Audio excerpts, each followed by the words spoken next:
Hello, Sinister Sippers. So tonight, my mom Shandara is joining us. Hello. And if you followed the Instagram, you know what this episode is already, and you've gotten hints at next week's episode. I don't think I have any announcements, so let's just hop right in on the Gabby Petito case. When Brian Laundrie returned home to Florida in September of 2021, he drove the van he and his fiancée had taken across the country, but Gabby Petito wasn't with him. The van once carried their dream of traveling across America now felt like something much darker. When Gabby's family tried calling, Brian refused to answer. Like, duh, why would he answer? Well, I mean, come on. I'm not going to. No questions answered. It's like when you try to call your baby daddy for money. Yeah, it never happens. No explanation, no answers. At first, no one knew exactly what had happened, but one thing was becoming painfully clear. The young woman who had been documenting her road trip for the world to see was suddenly gone. What began as a road trip across America had slowly turned into one of the most haunting true crime stories in recent memory. And tonight we're going to follow Gabby's journey, from the dream she shared online to the tragedy that brought the journey to an end. But to understand how this story unfolded, we first need to go back to the beginning. Okay, remember when all this started happening and they were looking for Brian? Yeah.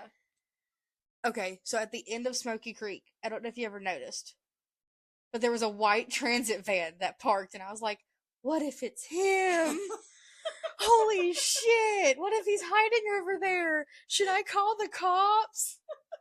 Because it was a long way to travel to hide in Bodak. well, it was a white transit van, okay? That's all I knew. And every morning going to work, I'd be like, that looks kind of suspicious. Should I call that in?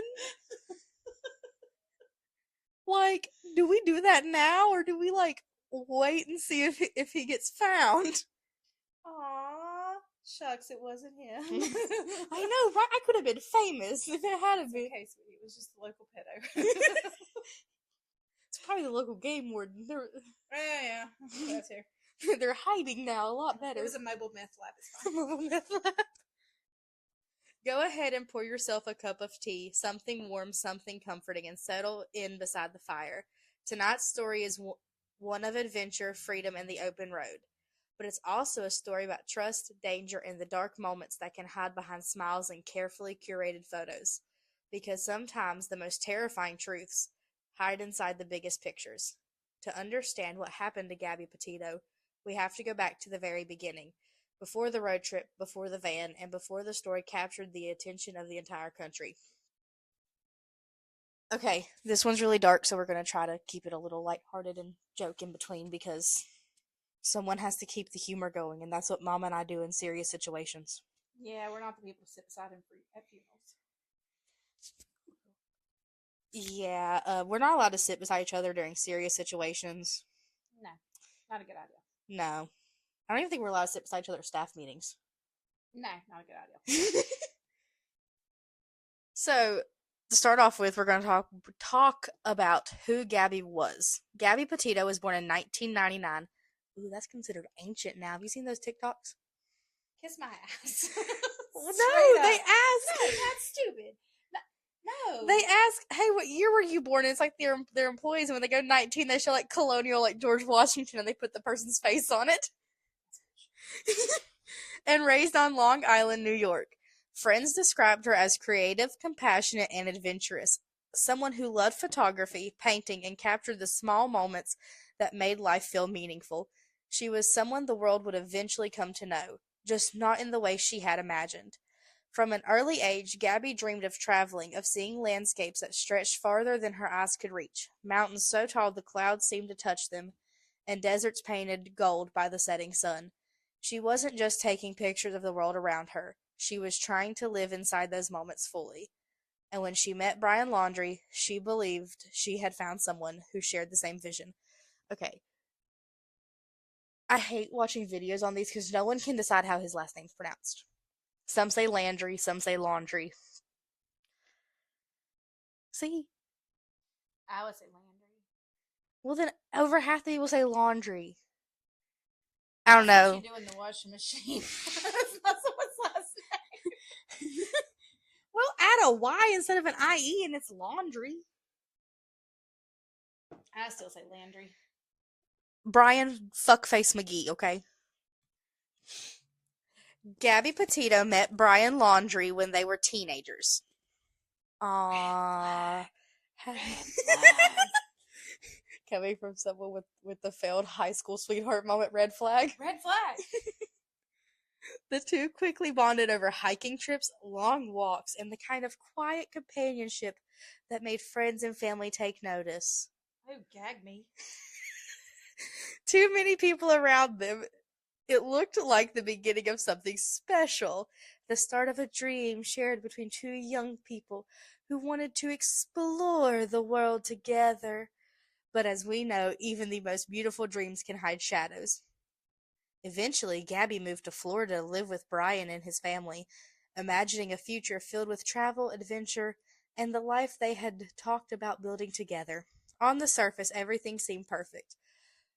But as we'll soon see, appearances can sometimes be deceiving. Okay, that should have been sign number one. He moved her across, not across, but, down the country. Down, yes. From the top to the bottom. Yes, you're okay. Breathe. Yeah, so that should have been sign number one because, He wanted to isolate her. yeah, he wanted her away She from knew nobody her but family him.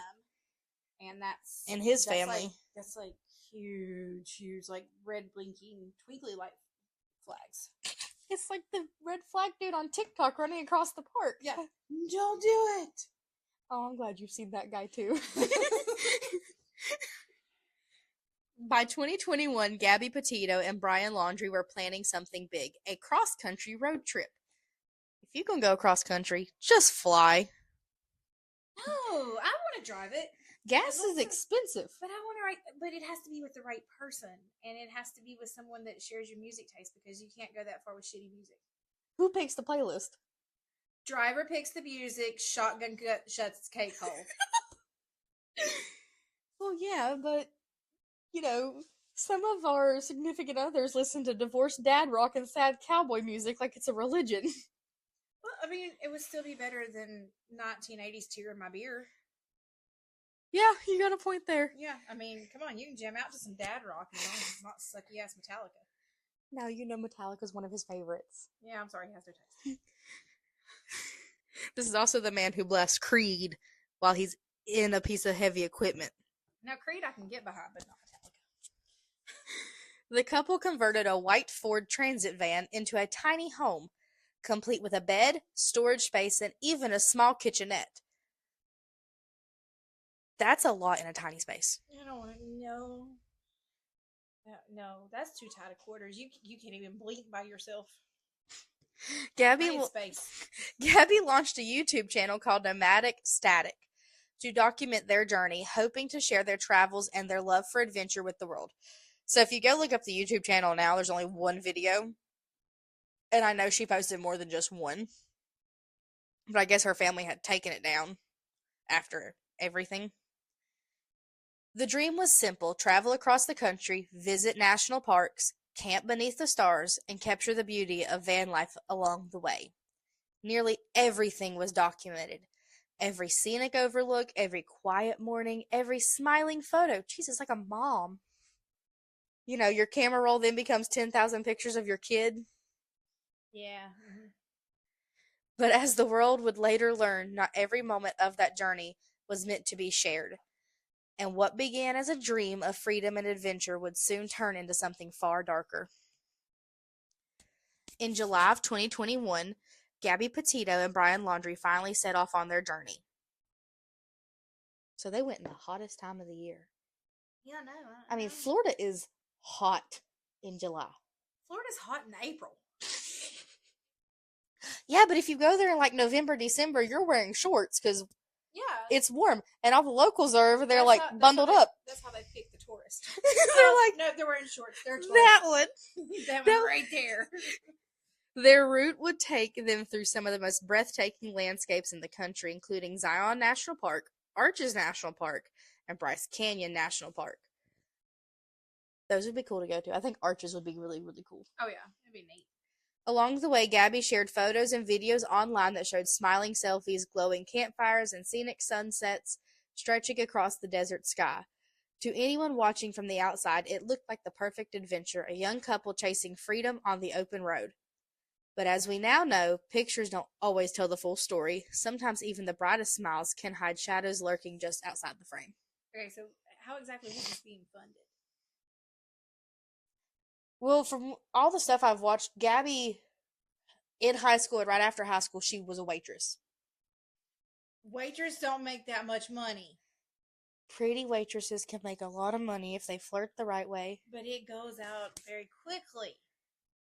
Especially when you're buying gas for a van and food supplies and you're paying for camping in the parks and things like that. That adds up quick. Yeah, and also what a lot of these don't talk about is that Brian wasn't employed. He was selling his art on his Instagram and selling his paintings.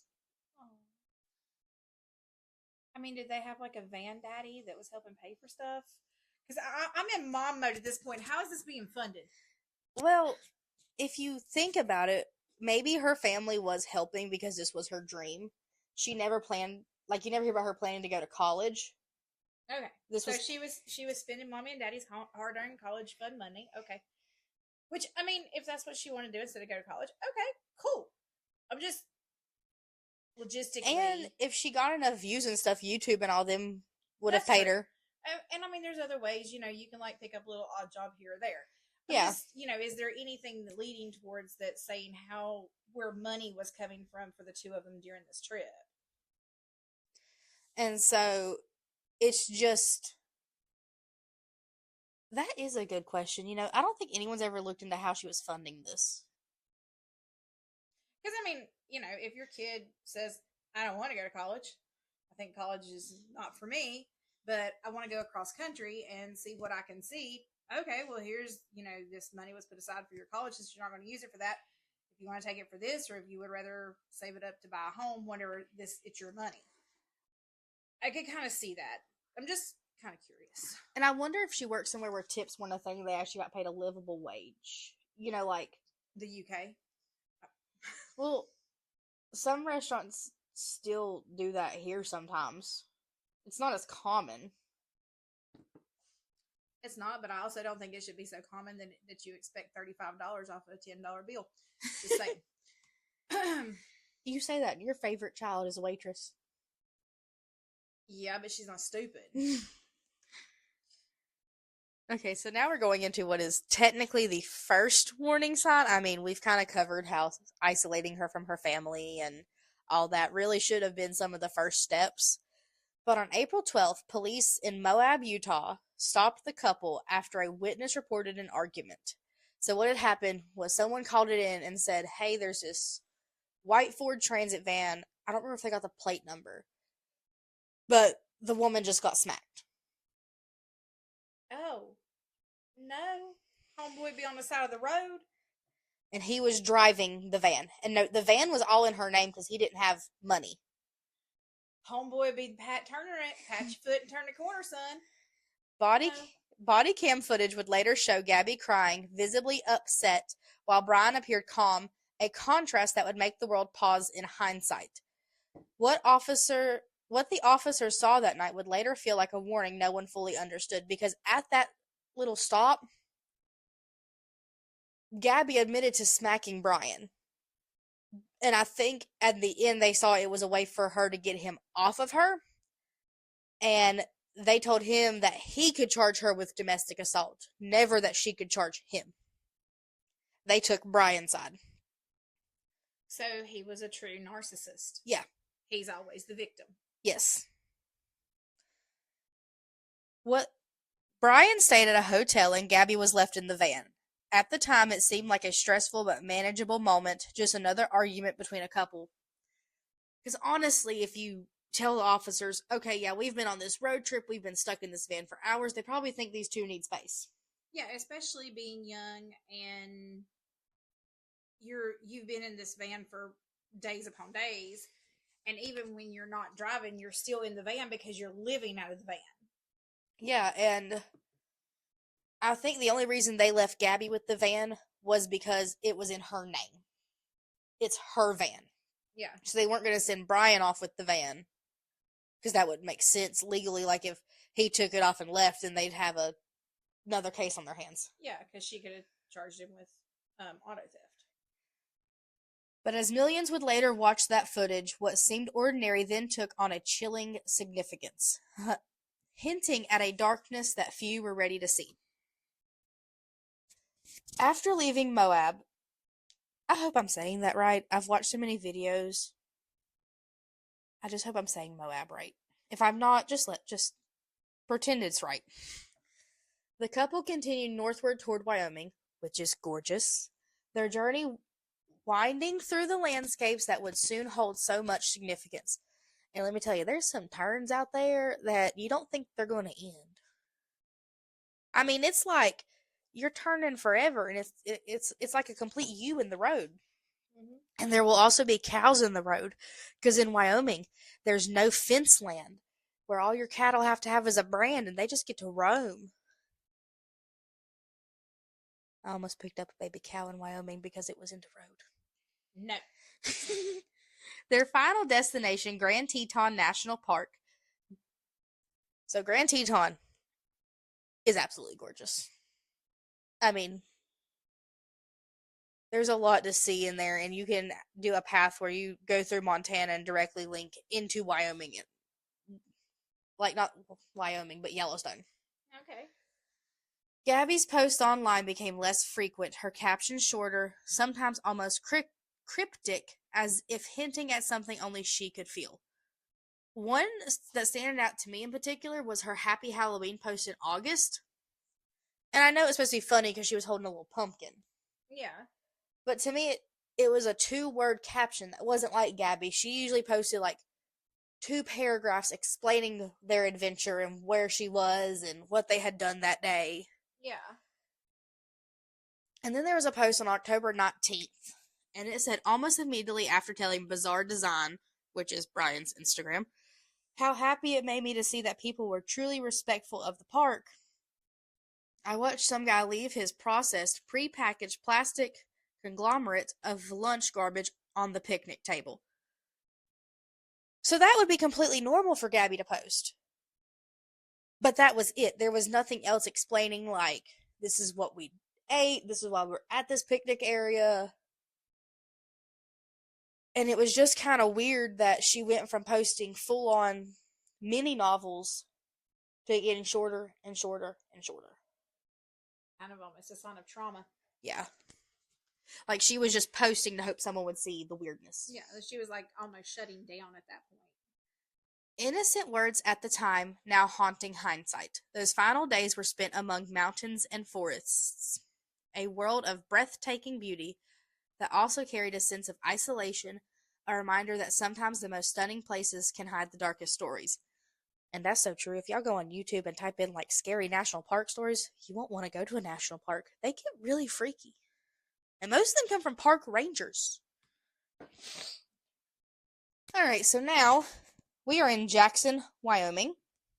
It's a really cool little town. I've been there. There's arches in the center of the town, like the town square, that are made out of elk antler. It's basically, if you've ever been to Banner Elk, it's like cowboy Banner Elk. Everything's way too expensive, but it's pretty. It is. On August 27th, just days before Gabby Petito disappeared, something disturbing reportedly happened inside a small restaurant in Jackson, Wyoming. The restaurant was called the Merry Piglets, and according to several employees who later came forward, the couple had been dining there that evening. Yeah, I've heard in there that they weren't very nice. He made a hostess cry. Oh wow, that's kind of bad. Like, because they had to wait on a table. Hmm. You're in one of the biggest tourist cities in Wyoming.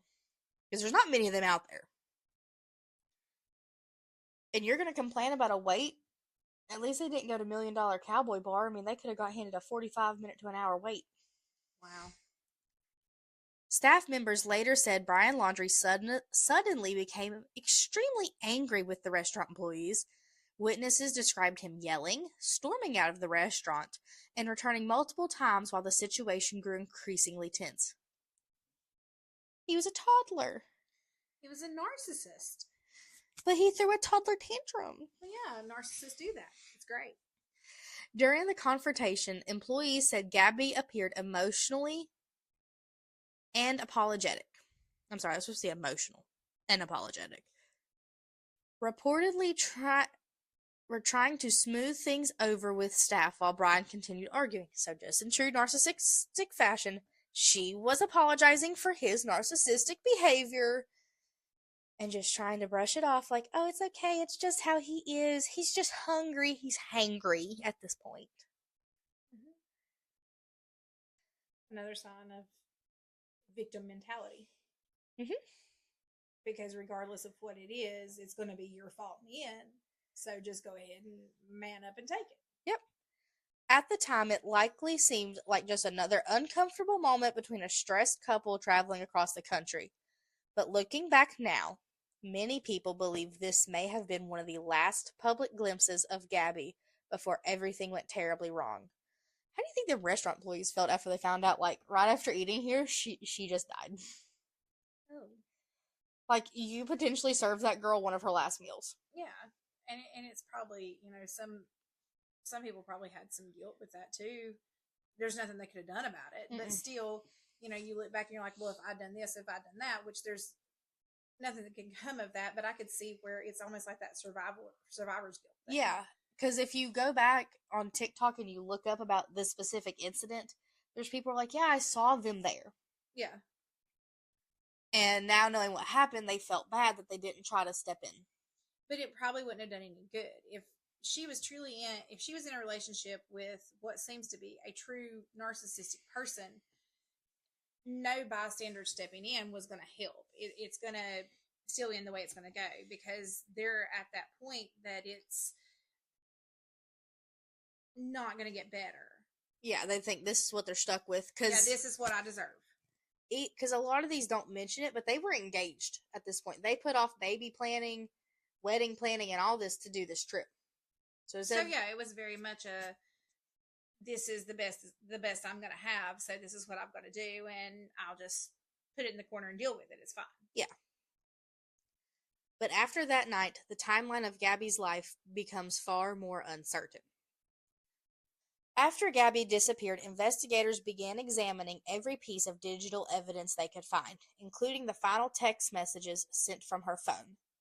One message in particular stood out to both investigators and Gabby's family. Because she went to the bathroom and was texting someone at the restaurant. Okay.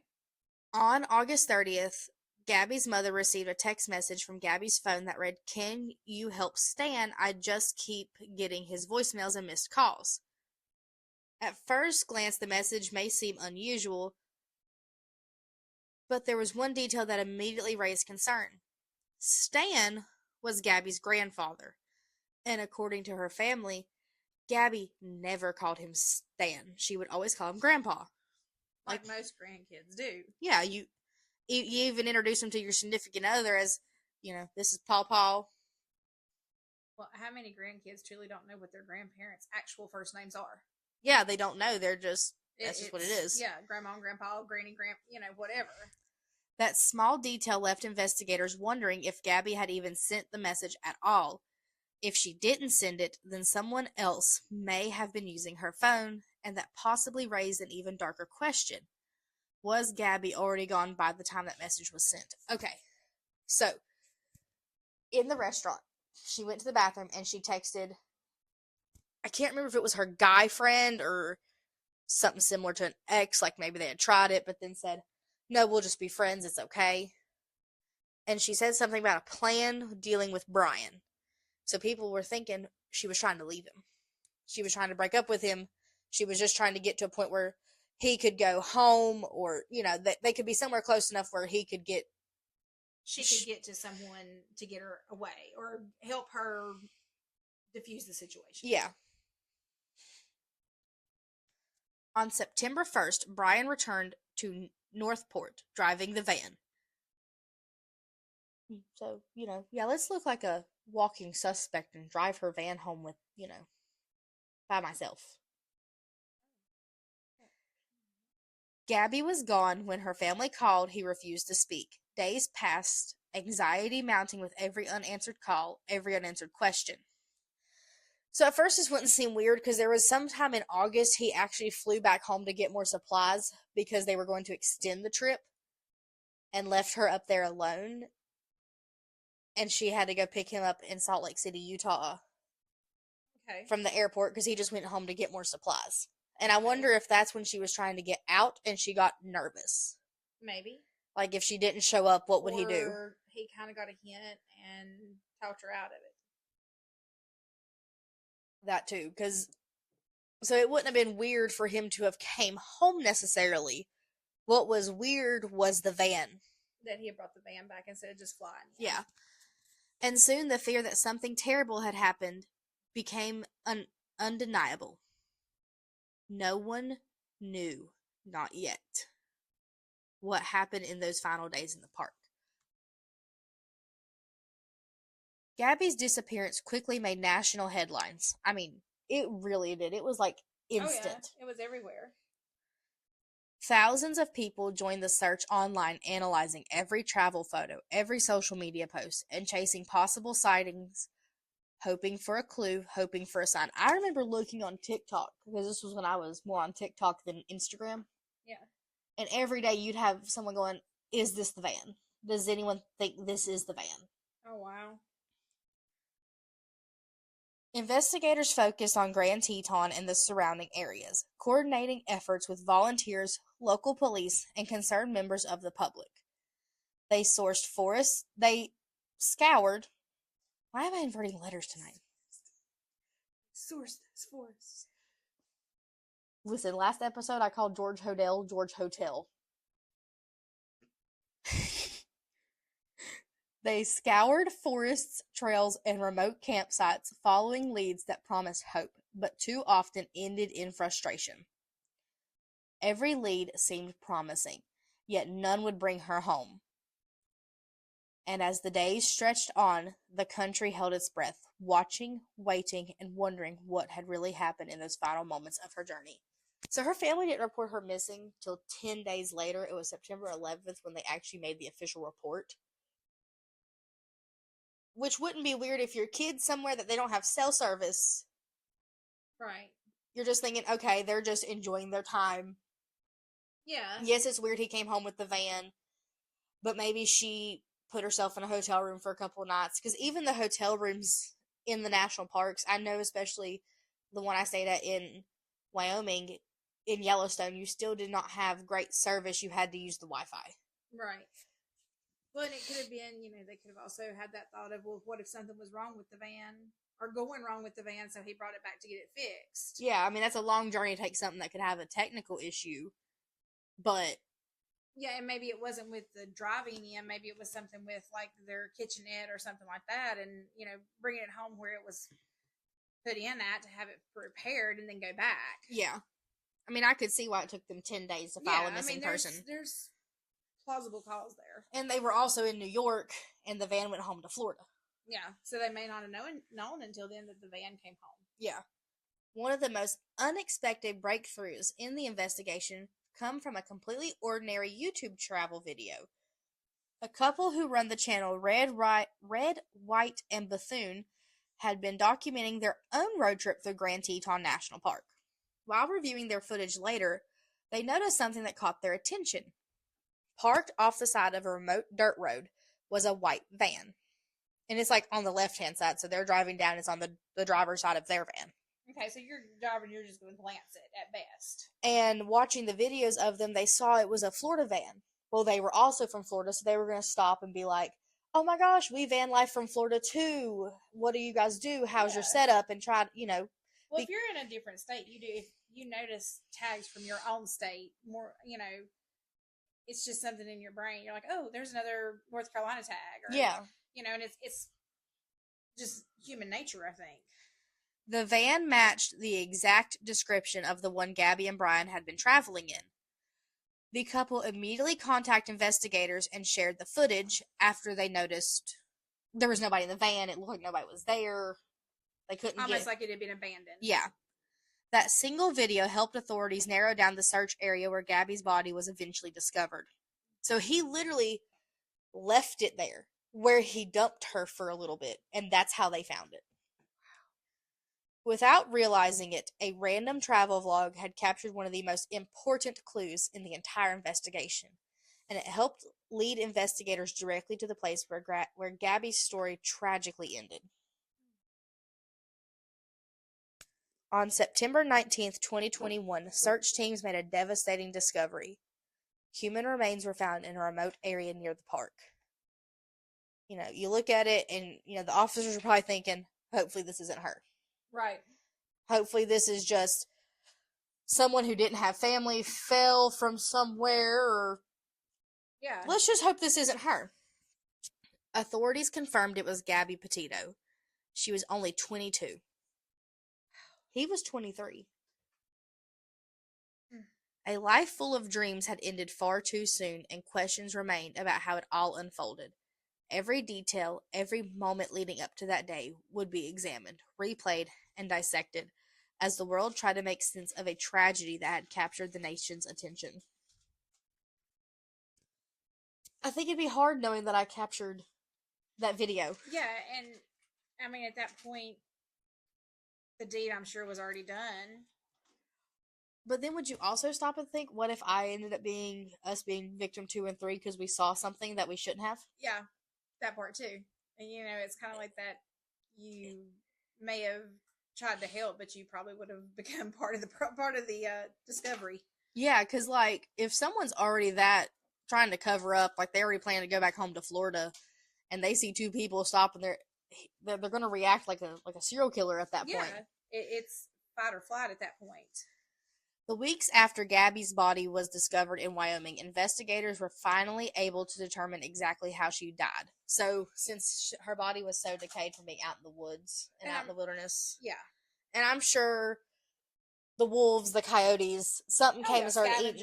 Yeah, I mean, it's part of nature. That's going to happen with any dead body. Yeah, it could. I mean, it doesn't matter if it's human, animal, mineral, alien.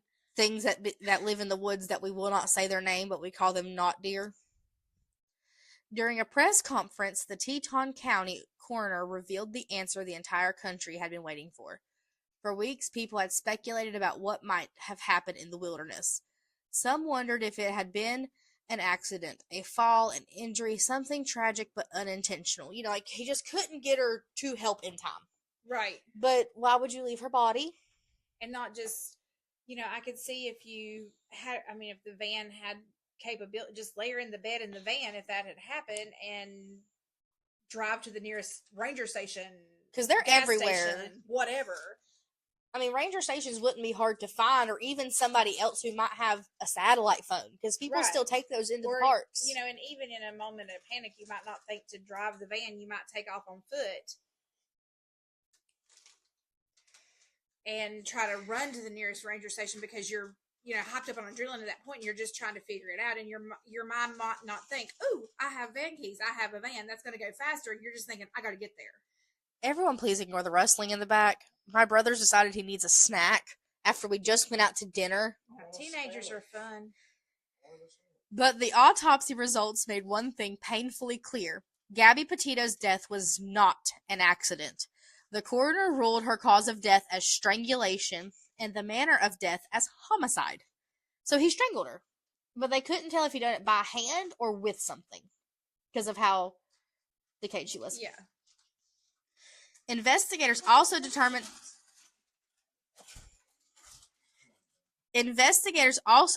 that she had likely been dead for 3 to 4 weeks before her body was found. So she was dead basically a month. You and your cheese are going to be the death of me tonight. I am so sorry, guys.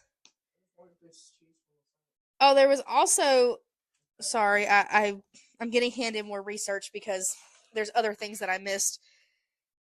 So the Teton County Coroner's Office also concluded that she died of blunt force injuries to the head and neck with manual strangulation. So they ended up being able to determine that it was manual, so by hand, and that she had suffered blunt force injuries, which she went down because he attacked her. A, B, C, D, E, F, G. She hit her head really, really hard. Yeah, well, and he could have, like hit her head trying to get her to get still so that he could strangle her. I mean, there's a lot of things that could have led up to that. Yeah.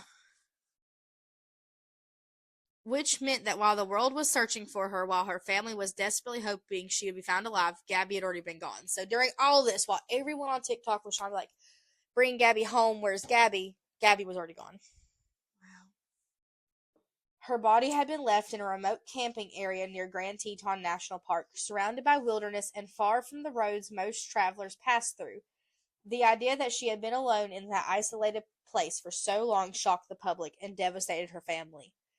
And even though investigators finally knew how Gabby had died, one question still hung over the entire case. Where was Brian Laundrie? Running scared. He didn't go to Mexico. Can y'all keep your 2 cents out of it? My sandwich is really good, by the way. By the way, the teenager sandwich is really, really good. And he is not sorry for all the interruptions, but we are. Even his girlfriend texted me an apology just now.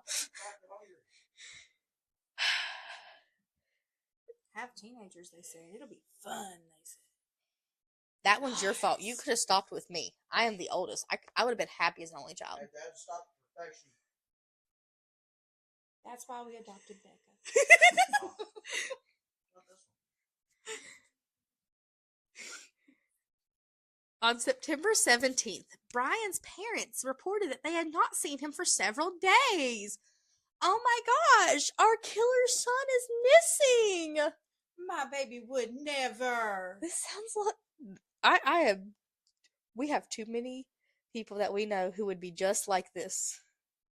My baby would never. It's somebody else's fault. It's the fans' fault. It's that bear's fault. The tree made him do it. According to them, he had gone for a hike in a nearby nature reserve and never returned. Suddenly, the man who might have had the answers to Gabby's disappearance had become the center of another massive search.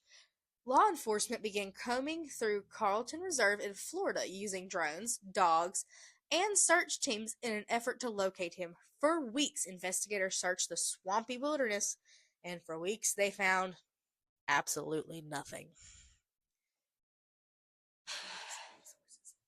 Jesus. Did you just say waste of resources and waste of resources and taxpayer money to get back a murderer? Exactly. He could have murdered again.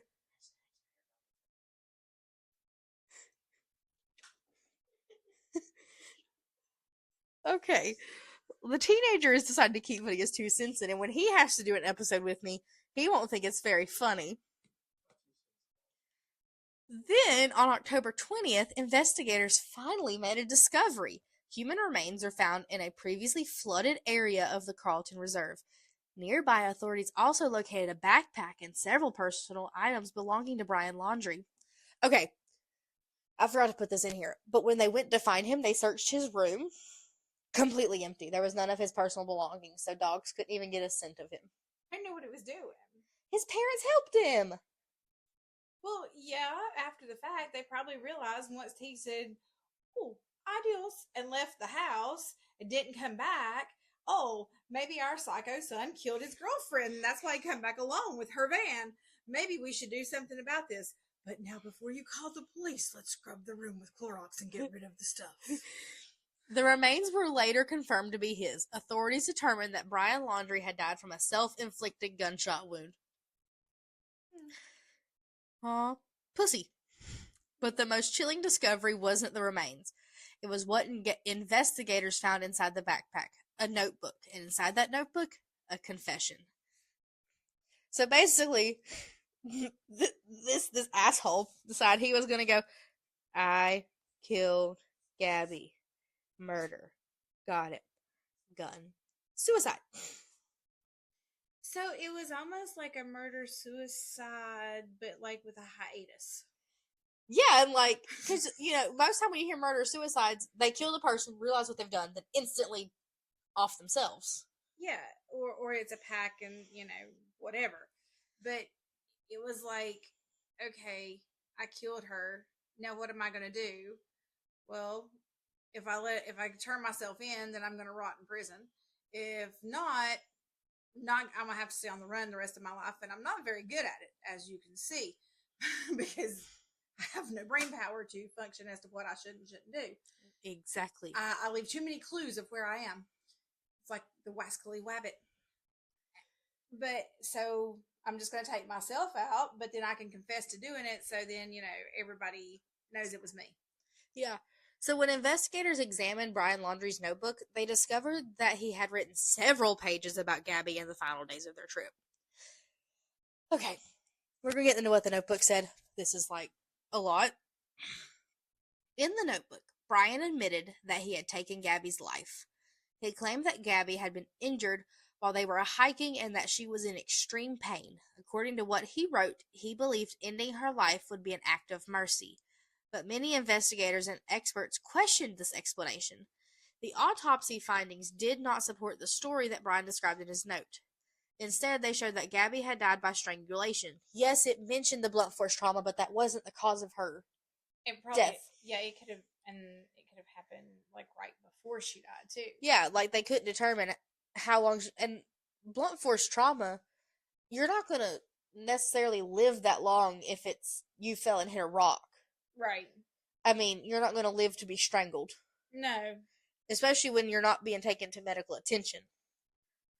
To many people, the notebook did not read like a truthful account of what happened. It read like an attempt to justify the unthinkable. So what he had done was basically like, if they find me, this is what I'm going to say. This is what I'll say. This is what will help me get a lesser sentence. She asked me to do it because she was suffering. It did.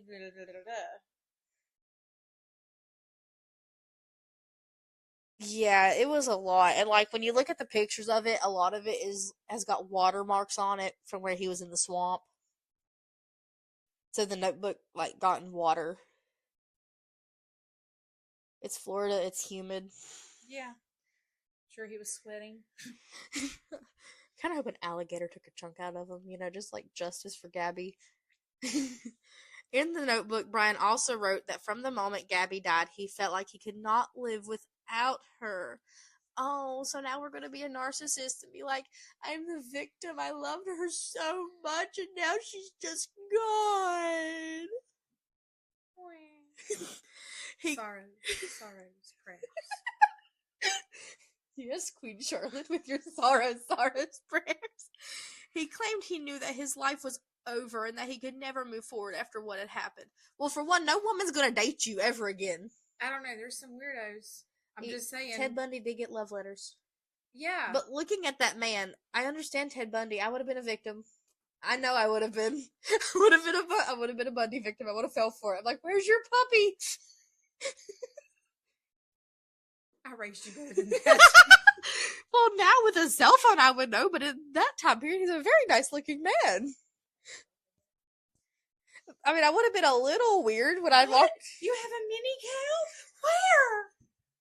I would have been a little weird if I walked up to a VW Bug and he's like, "Can you help me with my boat?" But a puppy? Yeah. I know.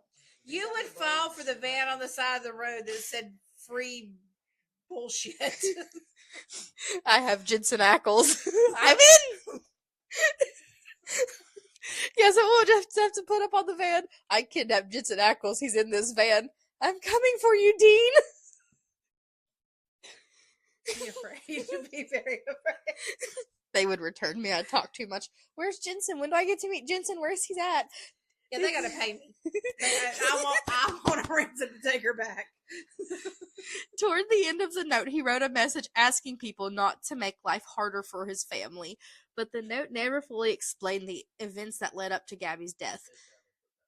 And because Brian Laundrie took his own life, the full truth of what happened in his final moments may never be known. You know they didn't even have a funeral for him? His own parents did not have a funeral for him? Well, I mean, come on. I kind of have to side with it because, I mean, what's going to show up? People going, he should have fried. I mean, come on. It's not like it's going to be a But nice, quiet, but no. But that's what speculated some theories that he's still alive. Yes, people have theories that he lived, and that's why they didn't have a funeral for him. So what's he doing now? I mean, oh my Living god. his best life in Cuba. He went to Argentina. He pulled a Hitler. He went to Argentina. Oh, German? 9. 9. They're from the Swiss, yeah? Even though investigators were able to piece together much of the timeline, the case still leaves behind haunting questions. What exactly happened during the final argument between Gabby and Brian? I would like to know that. I would like to know what, straw that broke the camel's back. But I also like psychologically profiling serial killers for fun because I've watched way too much Criminal Minds. It's my Okay, so I'm gonna have to play devil's advocate for a minute. Okay, so they do talk about blunt force trauma, but it doesn't say that it happened post mortem. Mm-hmm. So that happened. So what if she actually did injure herself to the point of no return, and then he couldn't live with the guilt? I mean, I could, especially if it was accidentally his fault. So the way that I would picture it, and the way you're talking, and they were goofing off, or yeah, whatever, and well, and it's really rocky around the waterways and stuff, especially where you if you see where her body was found. They could have been laughing, joking, and she could have slipped because he pushed her, jokingly nudging her, but she actually slipped. Right. And that's what makes me, in that moment, his psyche is well, I did kill her. I'm the reason she failed. I did kill her. I murdered her because I'm the reason she failed. But at that point, just call the cops and explain what happened, because then you're not going to get as big of a sentence. Exactly. And be what do I do? But then you also don't turn around and choke the person out and finish her off. Right. I mean, there must have been a more humane way to do that. I mean, there had to have been. I mean, if he had access to a gun in Florida, you're going into parks where there are. Yeah, you're gonna carry at least a knife, something where you could be protection alone, because there are wild animals there. You are no longer the top of the food chain. The bears are big. The moose are bigger. Moose are honestly creepier. We didn't see one, but I feel like that'd be creepier to run into. Yeah, because they're huge. And the bison will put their head in your car window, and they will scare you. And then they become your favorite animal, and you get a tattoo of them, living from experience. What caused things to escalate from conflict to violence? And perhaps most troubling of all, could the tragedy have been prevented? Just weeks before Gabby disappeared, police officers in Moab, Utah had pulled the couple over. Could they have stopped it? Right. That body cam footage later went viral, with many viewers believing Gabby showed signs of distress that night. And she really did.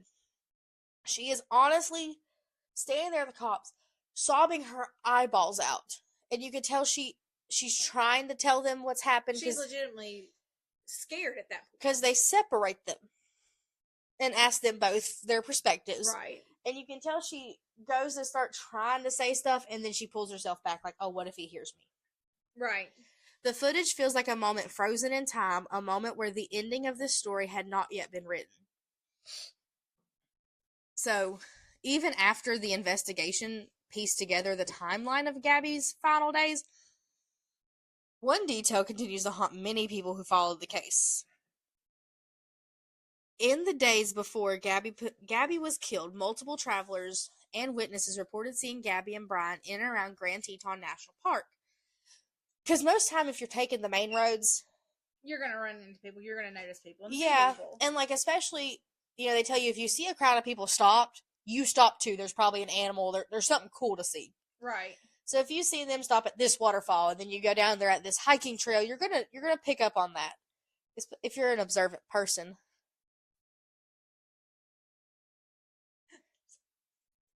Is everyone okay? I feel like everyone here is just done. We're all laughing and giggling, and there's a gnat. Okay. We're really keeping this lighthearted tonight, aren't we? Next week's episode will not. The thing next week scares me. Some saw them arguing. Goat Man? We're not talking about goat man, we're talking about the not deer. I was reading. I'm reading the script now, Mom. Some saw them arguing, others remembered seeing the white van parked along remote roads in the park. Because Gabby loves stickers, so she kept stickers on the van. Okay, Because she's a girl. We all Yeah. like stickers. Every girl likes stickers. Give us a sticker, we'll decorate our Started water in bottle. elementary school. It has not stopped. You collect a sticker. At the time, none of these moments seemed unusual. Just another couple traveling across the country in a van. But looking back now, it means Gabby's final days happened in a place surrounded by other travelers, hikers, and tourists. People were driving past the van, walking the same trails, camping just miles away. And yet no one realized they were witnessing the final chapter of a tragedy that would soon capture the attention of the entire world. It's a chilling reminder that sometimes the most devastating stories unfold quietly in plain sight. Gabby Petito was only 22 years old. She loved traveling, photography, and sharing her life online. She believed she was living the adventure she had always dreamed of, exploring the country in a van, documenting the beauty of the world around her. Her story captured the attention of millions of people across the world, not just because of the mystery surrounding her disappearance, but because so many people saw themselves in her. Today, Gabby's family has worked to turn their unimaginable loss into something meaningful. They created the Gabby Petito Foundation, an organization dedicated to helping find missing people and supporting victims of domestic violence. Because if Gabby's story can help even one person recognize the warning signs of abuse or help one family find a missing loved one, then her voice will continue to make an impact long after her story ended. So the family had the van crushed. Okay. So no one else could own it, no one else could take it. It couldn't become a spectacle. No, and what they did was they took the gas cap, like the metal piece that you either pull out or you push in, they kept that. Uh-huh. And with a sawzall, they took and cut out her sticker from the Great Smoky Mountains National Park. Okay. So they kept pieces of it. Right. And actually in their house, they have a little case that has stuff of Gabby's in it. That's displayed. No one can touch that stuff. That stuff never... Right. Because I'm sure eventually they got rid of her clothes and they... Well, yeah, that's all part of the grieving process. At some point you have to. Gabby Petito set out to share the beauty of the world, but somewhere along the road, the person she trusted became the greatest danger she would ever face. And this happens more than people think. Oh, yeah. I lived it. The smiling faces on Facebook were the couple arguing at home Yeah. that no one really knew about. It was just they only saw the good moments. Right. Sometimes the scariest stories don't happen in dark forests or abandoned buildings. Sometimes they begin with a road trip. Tonight, as the fire crackles and the shadows stretch, longer remember, behind smiles, selfies, and dreams, there can be secrets waiting to be uncovered. As you sip your tea tonight, remember even the most ordinary journeys can hide the extraordinary danger of the trail. We didn't tell the people what we're drinking tonight. I'm sorry, guys. We forgot that part. You did. I'm having chai tea. It's like my favorite, and I finally found a brand that tastes similar to what I used to have at the coffee shop I worked at. Still not the same. I could buy the same, but you have to mix it with the milk and concentrate it like that because it's a concentrate. Yeah. So what did you drink? I had a turmeric chai tea. Chai's so good. It is. And I one of think my favorites. putting brown sugar in it really brings out the star anise and stuff in the chai. It complements it. So, Sinister Sippers, that's this week's episode. Again, we both know how serious Gabby's story is, but It is. these serious ones, I want to take a little more lighthearted so the episode doesn't feel as heavy when you're listening to it, because I feel like when people don't make little jokes and don't talk about it, it feels like you're just packing on all the heavy and you're not trying to see the bright sides. Exactly. Because she did get to go to some gorgeous places, and if you look back on her Instagram, because her Instagram is still fully up, everything is still there, you can see. She got to live out what she was. It didn't end the way she wanted it to, but she got to do at least part of what her dream was. And most people don't get to do that. Even And a partial part. And at least she died knowing that her dream got fulfilled. Right. So that is the episode this week. Pay attention to the Instagram because one time only on the Instagram I will say the name of next week's video creature. But that's it. After that, it's not going to be called that. You listen to the one video and that is it. You have any more comments on Gabby? No. Okay. Well, I will see you guys next week on next week's video. My mom's not doing that one with me. Someone else is. So get ready, guys. Bye.